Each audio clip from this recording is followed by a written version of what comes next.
Amora, born with eyes that saw beauty in everything, and hands that built dreams from nothing. She met Kola in her university days, at a time when both of them had nothing but vision and fire. Amora was studying fine arts, and Kola, business administration.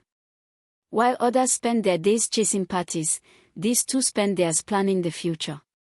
They would sit under the mango tree behind the old Faculty of Arts, speaking of offices they would one day build, cars they would one day drive, and a love that would never fade. In their final year, Kola told her, "If you stand by me, I will turn dust to gold." And she smiled, because she believed him. They married 3 years later, in a modest ceremony attended by a handful of friends. Together, they began a small furniture business, Tia Designs, in a tiny workshop in Surrogate. Kola was the strategist, Amora, the artist. He found clients, she brought their visions to life.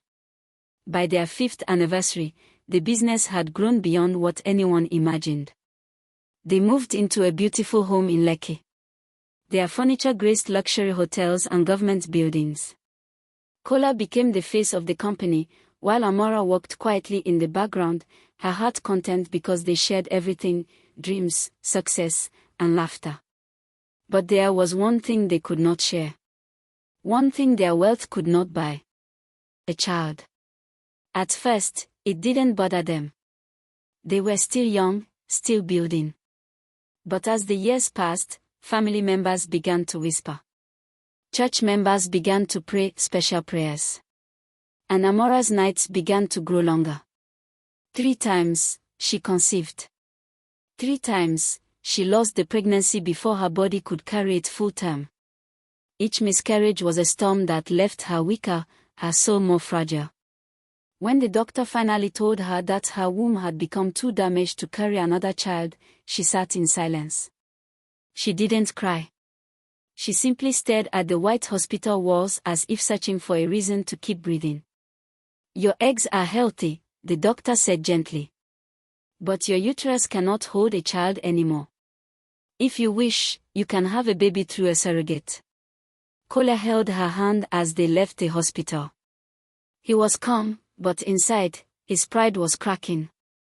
His mother had already begun dropping poisonous words. "A man without a child is like a tree without roots." For months, Amara refused the idea. She felt it was unnatural.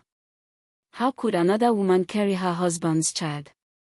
But Kola, desperate to silence the gossip, began to persuade her. He assured her it was only a medical arrangement. So finally, they agreed. They reached out to a fertility agency, one that provided surrogates for wealthy families. After several interviews, one woman stood out, a young lady named Jennifer. She was beautiful in an effortless way, bright eyes, smooth skin, the kind of face that carried both innocence and quiet ambition. She said she was 26, from Enugu State, and that she only wanted the money to take care of her younger siblings. Her calmness impressed Amora, and even the doctors spoke well of her health. The contract was drawn up, 100 million Nigerian nairas in total, paid upon safe delivery. The couple would also provide her accommodation, feeding, medical care, and a personal nurse. Everything was set. But that was where the light of the story began to dim. Because sometimes, when a door to blessing opens, shadows slip in unnoticed. From the moment Jennifer met Kola, something changed in her. She admired him instantly, his composure, his wealth, his voice that carried quiet authority. She began to imagine what it would be like to live Amora's life, to be the woman beside that man, not the hired vessel for her child. And in the stillness of her thoughts, envy took root. When the procedure succeeded, and she discovered she was pregnant, the couple rejoiced. Amora visited almost every day, bringing food, gifts, and joy. She treated Jennifer like a sister, grateful beyond words. But Kola's visits were different. He came often too, at first out of duty, then out of something else. He would sit with Jennifer, asking how she felt, listening to her speak. Sometimes he stayed longer than necessary. Sometimes his eyes lingered too long. And Jennifer noticed. In her heart, she began to whisper dangerous thoughts. If I am the one carrying his child, does that not make me part of his destiny? By the 4th month, she was already seeing Baba Kara, a spiritualist in a quiet street of Ajigona. Baba Kara was known for his dark charms, love potions, bindings, and things too dark to mention. I want him to love me, Jennifer said one humid evening. I want him to forget his wife and choose me. Baba Kara laughed, his voice like gravel scraping a stone. You don't ask for small things, girl. You ask for the sun while standing in the rain. But if you're ready to pay the price, I can tie his soul to yours. I will pay, she whispered. He gave her a charm wrapped in red cloth, telling her to bury it beneath the bed where she slept. Every night, she was to burn a candle and whisper Kola's name 3 times before sleeping. She did it faithfully. And slowly, things began to change. Kola became restless. He found excuses to visit her. He started defending her whenever Amara complained about the expenses. He began to speak to his wife with less patience, less warmth. Amara, blinded by love, thought he was only stressed from work. She didn't see the invisible thread being pulled around his heart. As the months went by, Jennifer's belly grew heavy, and so did her obsession. She decorated her apartment with pictures of Kola she secretly printed from magazines and company websites. She spoke to the baby inside her as though he were her own, whispering, "Don't worry, my son. We'll be together soon." By the 8th month, she had stopped taking Amora's calls. She claimed she was tired, that the baby was making her weak. Amora, concerned, sent more nurses, more food, more money. But nothing seemed enough. Then one evening, Amora had a strange dream. She saw Jennifer standing in a dark forest, holding her baby while Kola stood beside her, his eyes black as night. When Amora reached for them, they both vanished into smoke. She woke up trembling. When she told her pastor, he advised her to pray and fast for 7 days. But it was already too late. On the 9th month, Jennifer went into labor. Kola was by her side at the hospital, holding her hand, whispering encouragement as she screamed through the pain. When the baby boy finally came, the nurses rejoiced. Healthy baby, healthy mother. Kola held the baby and cried. It was the first time Amora had seen tears in his eyes since their wedding day. She stood beside him, overwhelmed by joy and gratitude. They agreed to let Jennifer keep the baby for the next 2 months so the baby could get some breast milk. But as they drove home that evening, a strange silence followed them. That night, Amora dreamt again, this time of a shadow standing by her window, whispering her husband's name. Amora thought her tears were over. She thought the heavens had finally remembered her name. She didn't know that sometimes, what we call a blessing is only a shadow of one. After the baby's birth, Jennifer's attitude changed. She grew cold, distant.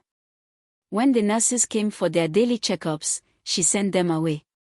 When Amora visited, Jennifer refused to open the door, saying she was too tired. Kola kept assuring his wife, "Give her time, Amora. She's been through a lot. You know, pregnancy changes women." Amora nodded. She trusted her husband like she trusted her heartbeat. But she began to notice the way his eyes avoided hers.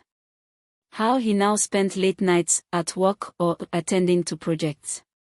And sometimes, she could smell a strange perfume on his shirt. One morning, while Amora was at their company office reviewing client proposals, she overheard 2 junior staff whispering near the corridor. "Madam will be mad if she finds out," one of them said. "Find out what?" the other asked. "That ogre had rented a new apartment for that surrogate woman. I heard he visits her every night." The papers in Amora's hands fell to the floor. Her heart began to beat fast, but she didn't let them see her pain. She just walked back into her office and locked the door. That night, when Kola returned home, she asked him directly, Kola, is it true you rented a new apartment for Jennifer? He didn't answer at first. He sat down, poured himself a drink, and finally said, "Yes." She needed more privacy. "You worry too much, Amora. The baby's safety matters, doesn't it?" She stared at him, searching for the man she once knew. His face looked the same, but something deep inside him had changed, something cold, unreachable. Amora got information about the new apartment. The next morning, she went to visit Jennifer's apartment unannounced. When she knocked, no one answered. She pushed the door gently and found it open. Inside, the air was heavy with incense and perfume. Candles burned in a corner beside a small altar, a wooden bowl filled with ashes and strange drawings on the wall. And on the table, there was a framed picture of Kola and Jennifer holding the baby, smiling. Amora froze. Jennifer came out from the bedroom, her belly still bound in cloth, her eyes glowing with something dark and proud. "What are you doing here?" she asked sharply. Amora could barely speak. "Why do you have this picture? Why are there candles burning here? What is all this?" Jennifer laughed, a slow, mocking laugh that didn't sound human. "You don't understand, do you? You think because your money paid for the pregnancy, that makes the child yours. No, Amora. I carried him for 9 months. I gave him life. He is mine." Amora's voice trembled. "The doctor, everyone, knows that child was born from my egg, from Kola's seed." Jennifer stepped closer, her tone low and venomous. "Blood doesn't make a mother. The womb does. And this man you call your husband, he doesn't belong to you anymore." Amora raised her hand, trembling with anger. But before she could speak, Jennifer hissed, "Don't touch me. You have no idea the power that protects me now." For a moment, Amora felt dizzy, as if the air had thickened. The candles flickered violently, and a strange chill ran down her spine. She turned and fled, her legs weak. That night, she told Kola everything. But instead of anger, he simply said, "You need to stop visiting her. You're upsetting her. Maybe you should rest, Amora." And for the first time in their marriage, he slept in another room. Weeks passed. The distance between them grew wider than the ocean. Amora tried everything, prayers, fasting, counseling, but nothing worked. Then one afternoon, she returned home to find all of Kola's clothes gone. His car was missing. His phone switched off. On the dining table, a note. "I've decided to stay with Jennifer and my son. Don't contact me." The world stopped spinning. She screamed until her voice broke. The house echoed with silence afterward, an empty mansion filled with ghosts of laughter. She started working on a plan to fight this legally. The worst blow came when she spoke to her lawyer and he told her she had no resources to her name. Then she remembered she put all her assets in her husband's name. A very grave mistake she made when she was in love. Amora fainted. When she woke up in the hospital, she could barely move. Everything she owned, every house, every kobo, every dream, was gone. She was left with nothing but memories and betrayal. She wanted to fight it with everything in her, but her religious father told her to let go and let God because he suspected some bigger forces were in play. Meanwhile, Jennifer and Kola were living in luxury. He had bought her a new house in Banana Island. The media wrote stories of his new life. When questioned, he told friends, "Love can come in unexpected places." But what the world didn't see was that inside that mansion, darkness was brewing. The baby, once full of laughter, began crying uncontrollably at midnight every day. Doctors found nothing wrong. The cries continued, echoing through the walls until the neighbors complained. Kola's business started collapsing. Contracts were cancelled. Investors pulled out without explanation. One night, he dreamt of Amora standing over his bed, whispering, "You took what wasn't yours." He woke up screaming, drenched in sweat. Jennifer, too, began seeing things. Shadows moved in mirrors. Whispers called her name in the corridors. The air in her bedroom smelled of blood and ashes. She went back to Bobakara, furious. "You didn't tell me it would be like this," she shouted. Bobakara smiled, his eyes empty. "You asked for love that wasn't yours. Now the spirits come to collect their payment." "What payment?" "The man's soul, and the child's peace. You cannot bind one life to another without death following behind." She left trembling, but it was too late. Kola grew weaker each day. His eyes turned hollow, his body pale. Doctors found nothing wrong. He spoke less, ate less, until one night, Jennifer woke to find him staring at her silently. "You did this," he whispered. "You brought this curse." Before dawn, he was gone. His heart had stopped in his sleep. The baby screamed uncontrollably that morning, until the sound tore through the walls.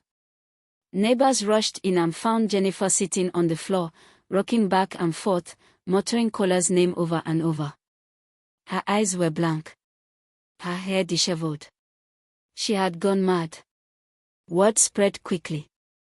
Amora heard of Kola's death but didn't speak a word. She was living quietly in a small rented room in Ibadan, away from everyone who once called her Madam CEO. One rainy evening, she was sitting by the window, listening to the sound of thunder, when she heard a knock. She opened the door, and there, on her doorstep, was a baby wrapped in a blue cloth. There was no one around. Pinned to the cloth was a note written in shaky handwriting. "Forgive me. He is yours." It was Jennifer's handwriting. Amora fell to her knees, clutching the child. He was quiet, peaceful, sleeping. She wept like a woman whose soul had been given a second chance. No one ever saw Jennifer again. Some said she ran mad and disappeared into the streets of Lagos. Others said the spirits took her away, the same spirits she had called for help. As for Amora, she raised the child alone, away from fame and fortune. She named him Ifunanya, love's gift. Years later, people would tell her she was strong. But she would shake her head and say, "Strength didn't save me. It was mercy." I learned that not every womb that carries life is blessed, and not every heart that loves deeply is safe. And when she looked into her son's eyes, she sometimes saw Kola's smile, and a reminder of the life she lost. But she also saw hope. Because in the end, she understood what the elders always said. When you beg the gods for fruit, be ready for whatever seed they plant. For even sweetness can grow from bitter soil. If you were in Amora's shoes, what would you have done?